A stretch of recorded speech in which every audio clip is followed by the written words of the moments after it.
Doctor Hasan Askari साहब, आपकी नज़र में मसाइल के सियासी हल के लिए क्या आज तक कोई कोशिशें या काविशें हुई हैं? क्योंकि इस वक्त कहा जा रहा है इदराक करने की ज़रूरत है बलोच लीडरशिप को। देखिए, क्या इस मसले का जवाब दें, क्योंकि जो गुफ्तगू की जाती है बलूचिस्तान पे, उसे हमें मुख्तलिफ़ कहानियाँ मिलती हैं। इस्लामाबाद की तरफ से, फेडरल हुकूमत की तरफ से एक कहानी हमें सुनाई जाती है, लेकिन जब हम बलूचिस्तान में बात करते हैं जाके, या बलूचिस्तान के लोगों से, लीडरों से बात करते हैं, तो वहाँ से कहानी कुछ और होती है। दोनों कहानियों में इतना ज़मीन व आसमान का फ़र्क है कि मेरा नहीं ख्याल कि बलूचिस्तान के मसले पाकिस्तान इतनी आसानी से हल कर सकेगा। वजह ये है कि ये तो ठीक है कि जो मिलिट्री डायमेंशन है वो तो डील हुई है, लेकिन पॉलिटिकल और सोशल डायमेंशन में बलूचिस्तान की खुसूसी मसाइल हैं। मसलन वहाँ पॉपुलेशन थोड़ी है, एरिया बड़ा है, इसकी इकोनॉमिक इम्प्लीकेशंस होती हैं। दूसरा, ये क्या वजह है कि वहाँ का नौजवान जो है वो दूसरे सूबों के नौजवानों की निस्बत ज़्यादा जो है नाराज़ हमें नज़र आता है। और क्या वजह है कि हम ये कन्विंस नहीं कर सके हैं कि जो वहाँ तरक्की हो रही है, चाहे सीपैक के नाम पे हो रही है या किसी नाम पे भी हो रही है, उससे वहाँ के अवाम को क्या फ़ायदा हो रहा है। अब आप गवादर को ले लीजिए। पहले तो हमें हुकूमत ये बता दे कि गवादर की ज़मीनें किन को अलॉट हुई हुई हैं।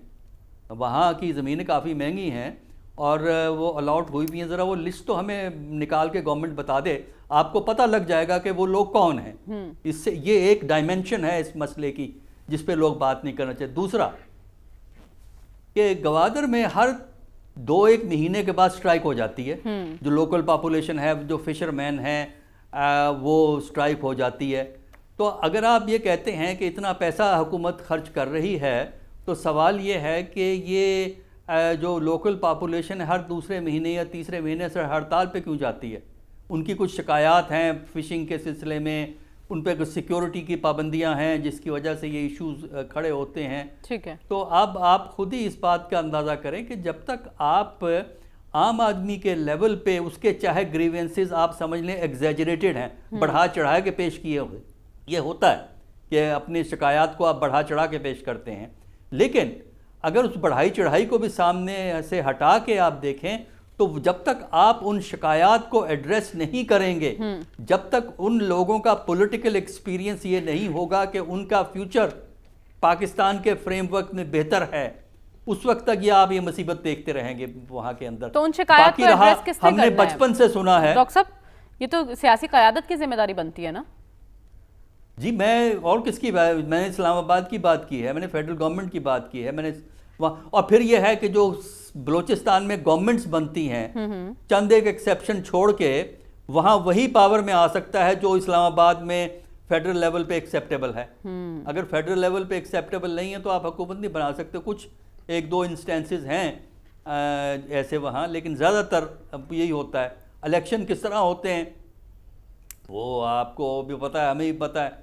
तो जब तक आप इन सवालों को, इन तल्ख सवालों को एड्रेस नहीं करेंगे और वहाँ के पढ़े लिखे तबके को, वहाँ की जो लीडरशिप है जो बाहर बैठी हुई है, उस लीडरशिप को आप कन्विंस नहीं करते कि जो आपकी पॉलिसीज़ हैं वो एक एगैलिटेरियनिज्म को प्रमोट करेंगे। इनइक्वालिटी है, पावर्टी है, अंडर डेवलपमेंट है, तो जब तक ये मसाइल चलते रहेंगे और नौजवान को अपना फ्यूचर क्लियर नज़र नहीं आएगा, उस वक्त तक मसला हल नहीं होगा। तो मसला सियासी है, APC कर लें, करारदादें पास हो जाएंगी। मसला करारदादों का नहीं है, ठीक है, मसला ख्वाहिशात का नहीं है। मैं भी चाहता हूँ हालात ठीक हों, लेकिन मसला है बिल्ली के गले में घंटी कौन बांधेगा, असल इकदामात कौन करेगा और कौन जाके आम आदमी के जख्मों पे मरहम रखेगा, जिससे कि उसको ये एहसास हो कि उसका मुस्तकबिल बेहतर है।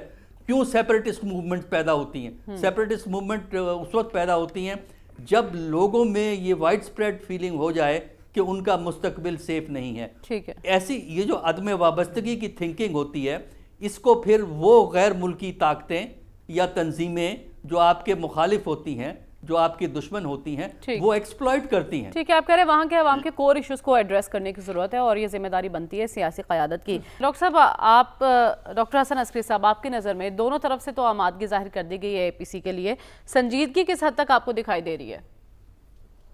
देखिए, अगर आप एपीसी ऑल पार्टीज़ कॉन्फ्रेंस करना चाहते हैं बड़े शौक़ से कर लें, उसमें उम्मीद है कि अच्छी तकरीरें होंगी, करारदादें भी पास हो सकती हैं, लेकिन एपीसी करने से या करारदाद पास करने से मसला हल नहीं होता। असल चीज़ ये है कि मसला हल क्यों नहीं हुआ, इस पे गौर करने की ज़रूरत है। मसलन माशरे में जिस बंदे से भी पूछो वो कहेगा इंसाफ होना चाहिए, लेकिन माशरे में इंसाफ नहीं है हमारे। सवाल ये क्यों नहीं है, जब सब जिस चीज़ को सब लोग चाहते हैं वो क्यों नहीं होती, यह है असल मसला।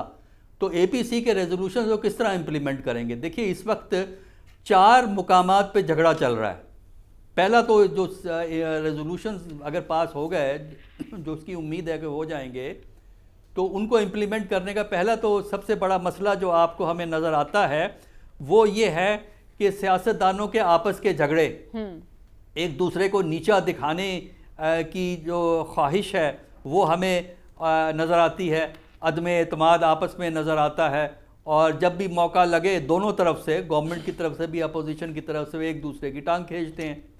तो जब सियासत के अंदर एतमाद ना हो, सियासत के अंदर आप एक दूसरे को नीचा दिखाने के अलावा कुछ सोच ना सकते हो, तो ये महाज जब तक आप ठंडा नहीं करेंगे बाकी महाज पे किस तरह डील करेंगे? ठीक है। इसके अलावा दूसरा महाज जहां हमें फेस करना पड़ता है वो है इंडिया और अफगानिस्तान का। किस तरह हम डील करेंगे इंडिया और अफगानिस्तान को?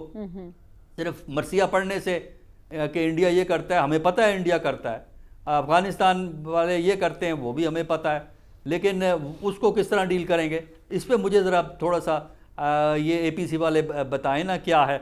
उसके बाद फिर दहशतगर्दी में एक वायलेंस का एलिमेंट होता है। जो दहशतगर्द जब वायलेंस इस्तेमाल करता है तो हमारी तरफ से सिक्योरिटी फोर्सेस उसका उसी हिसाब से जवाब देती हैं, जो कि सही है और जवाब देना भी चाहिए। लेकिन जब इसके चौथे अगले पहलू पे आते हैं जिसमें सोशल और पॉलिटिकल एस्पेक्ट की सवाल है, तो वहाँ आप किस तरह मौजूदा जो मुफादात हैं और वो मुफादाती गिरोह हैं जिन्होंने मिल के इस्लामाबाद में मिल के, फेडरल हुकूमत में मिल के एक लूट खसोट का बाजार गर्म किया हुआ है बलूचिस्तान में, आम आदमी की कोई परवाह नहीं है। इस मसले को आप किस तरह एड्रेस करेंगे?